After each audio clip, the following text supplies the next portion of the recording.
Albert. Albert, hansı millət nümayəndəsi? Yahudi.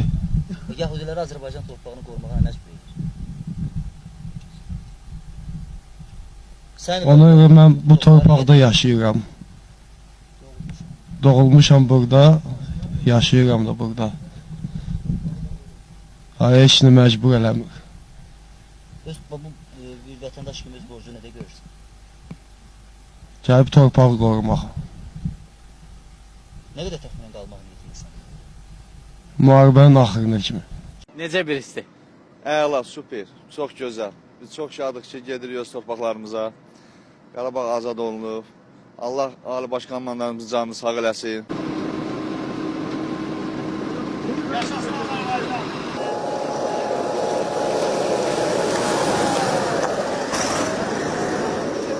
Həm sevincimizin həddi yoxdur, həm belə də Allah, gedək sevinə-sevinə gedirik oralara. Gedək görək nətər yerdə oralarda.